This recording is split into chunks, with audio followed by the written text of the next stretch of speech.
name's Laura. I'm lead nurse here at Sheffield Teaching Hospitals for international nurse recruitment. We started this recruitment programme back in November 2019 when we welcomed our first arrivals. So since then we've recruited over 800 nurses, and although we want to continue to welcome internationally educated nurses into the trust, we also want to make sure that we are recognising the wealth of experience that our nurses that have come across through this recruitment programme that they've got here in the trust. So we are now doing a lot of work in relation to Stay and Thrive, about how we can retain these staff and how we can support and recognise the experience that they bring and get them back into senior positions. Now, many of the nurses that we've got within our trust have come from senior charge nurse positions, from very senior levels, from clinical education backgrounds, and we want to recognise that and make sure that we can sort of help them progress with their own continued professional development. And most recently, we have appointed this year a careers coach directed and targeting our internationally educated nurses to support them in progressing within their careers. Now, we've found quite a few barriers which maybe we hadn't sort of initially realised, and this was around sort of themselves having their own confidence to stand up and be recognised. So, you know, that self-belief, which we've really challenged and really encouraged our nurses to sort of motivate themselves, as well as sort of the barriers just around application writing. And there's a lot of cultural differences here about how they would apply for a job back home. And things such as writing a personal statement is something that they've never had to do before. So obviously just getting through that first shortlisting process was really difficult for them. So which is why we've got this now role of the careers coach, which is Dimitri Amadi, and she has been supporting nurses into those band 6 and hopefully soon band 7 positions. Now, this has had really big success so far this year already. So we're only 3 months into this Stay and Thrive project. We've already had 6 appointed band 6 nurses, which is a significant increase since last year, where we only actually had 3. So this role is really working. Now, along Stay and Thrive, what we've also introduced is a Rising Star Award, and this is what we also want to recognise sort of the progress that our nurses have made. So again, this is recognising our internationally educated colleagues, not only just from this recruitment programme, but for these nurses that have maybe been here 15 years. And this is sort of recognising everybody who has made a significant contribution, or maybe just really progressed and come from, you know, somebody who didn't have any self-belief, but to somebody who now has, you know, really taken on sort of the role of the UK nurse. So the idea behind this is that each month the seniors from their care group would nominate the nurses in their area with a small 300-word piece.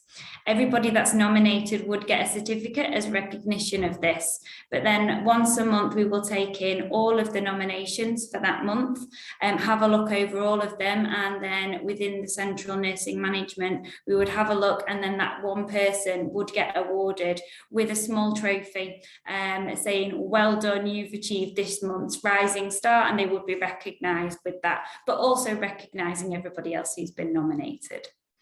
Stay and Thrive for us has been a massive opportunity to really recognise the diverse workforce that we've got here at Sheffield Teaching Hospitals.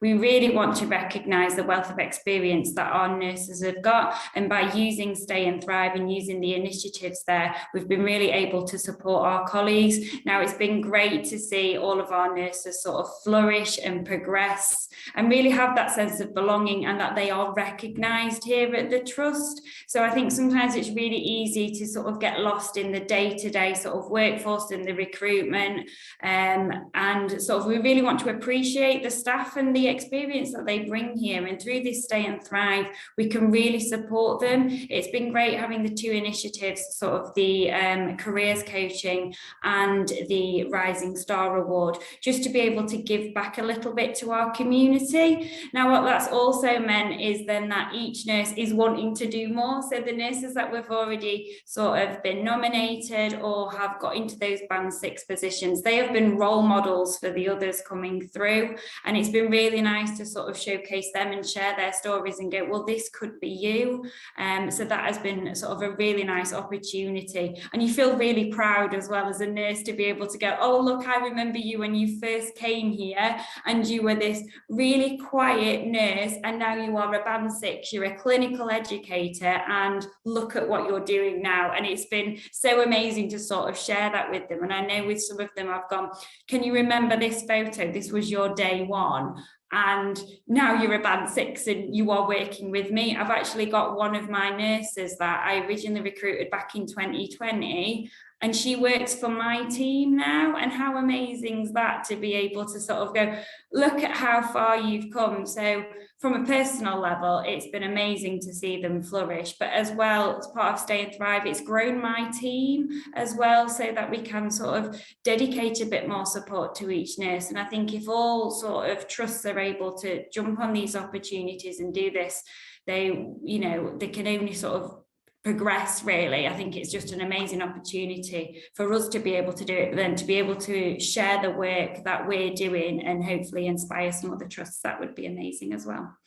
We really want to support our nurses right through from interview to arrival here. So when we first meet them at interview, obviously we go through the interview process, but we really want to recognise them as individuals. So we speak about their preferences and where they would want to work and what opportunities and what they would like to do with their career progression.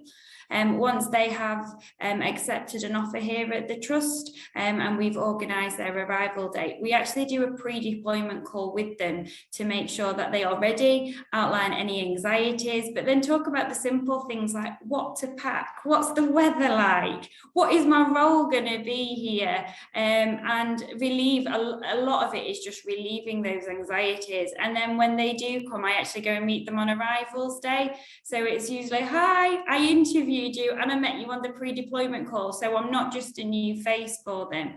We find it's really, really important to meet them on that first arrivals day, because I can't imagine anything scarier than getting on a bus in an unknown country, in an unknown place, and not even knowing the simple things. So, and I mean the simple things in terms of, how does the hob work? How does the radiator work? Where do I go shopping? What colour top milk do I buy? And these are all the questions that come through. So on arrivals day, I meet them off the bus. I've actually got a sign saying hello in a few different languages. Usually it's around, obviously, the languages that they are coming from, so that they can see that we are making a proper effort here.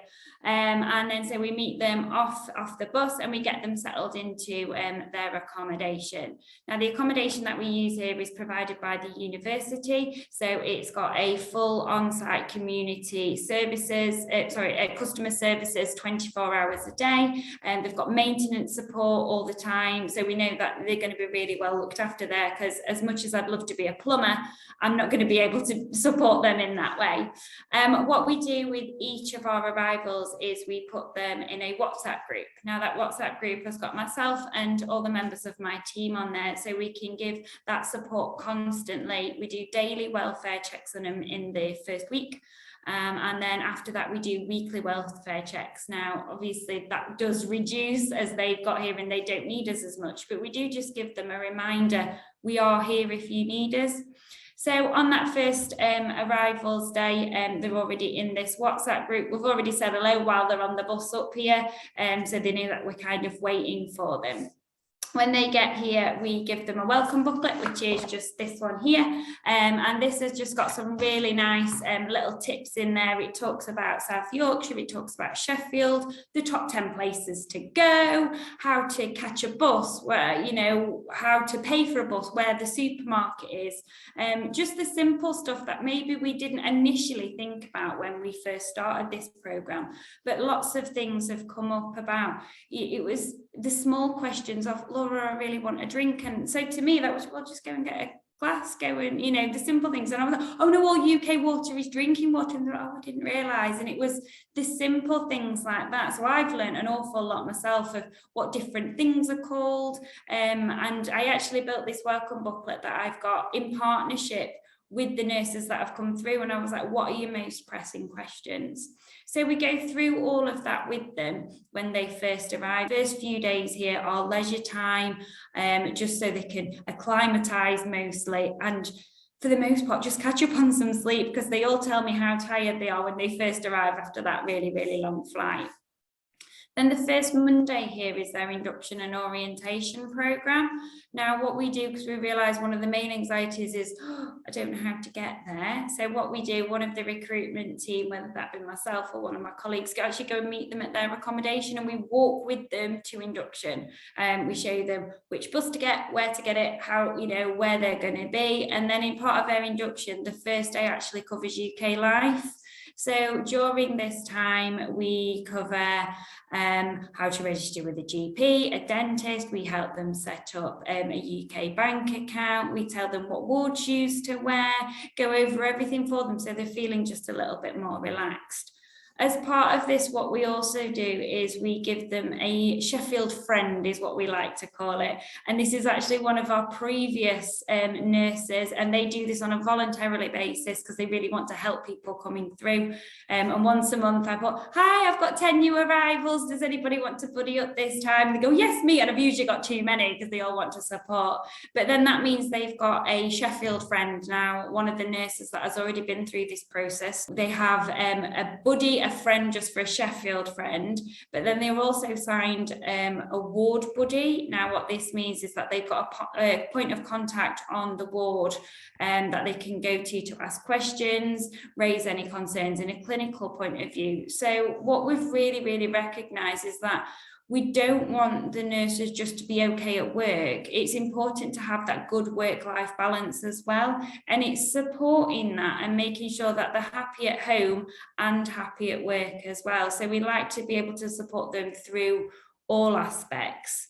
Now, what we've recently introduced is sort of an events network. So I kind of wanted some social things to happen, because there's a lot of obviously pastoral support for the nurses that are first here. And then obviously we can't give that same one-to-one support permanently. I've now got 800 nurses. So we needed to have a look at how we could support the nurses that have been here for 4 years, and sort of make sure that this community is ongoing and there's still a lot of that support. So what we've actually got now is a dedicated international nurse support page. And on this, one of the pages is run by them. We put all the stuff on, obviously admin, what goes on there, but I go every sort of week, every month, what events have you got coming up? What do you want to do? And I put the events page on there with a contact number, and each nurse sort of facilitates different things.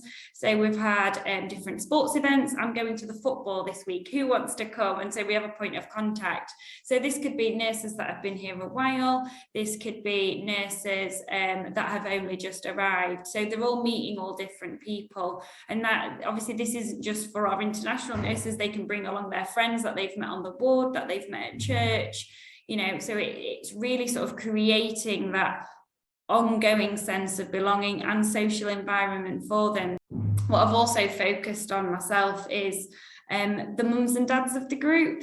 So obviously these can sometimes get left behind. They are leaving, many of them, children that are maybe only 6 months old, maybe younger, and I know how difficult this must be for them. So I identified the mums and dads of the group really early on and go, right, support each other. What can you support? Can we FaceTime home? Are you struggling with anything there? Come in, I've got half an hour, come and use my laptop, come and FaceTime home. So they are still getting that family support, because we recognise how important it is to have that family connection. I know personally myself, I would really miss my mum and she lives an hour down the road. So it must be really hard for some of these nurses who this is the first time away from home for them. And we really want to encourage continuing using that family support, because like I said, pastoral support is really, really important, and having that work-life balance is good as well. What we've also done is many of our nurses will bring partners over, whether that be husbands, wives, obviously, and then their children as well. So the nurses have now, obviously with our support, have set up a Facebook page for support of partners. And this can be help finding jobs, or just, hello, I'm new, I need a friend, and come and, support with that of, oh, let's go for a coffee, let's go and watch the football together. I need help writing this application form, can you come and help me? I don't know how to get the bus here, you know, and we want to make sure that partners are supported as well. Now, our nurses have been amazing, and they run the Facebook page for them, and we introduce sort of new people every time, and they run that themselves. They've been absolutely amazing for it.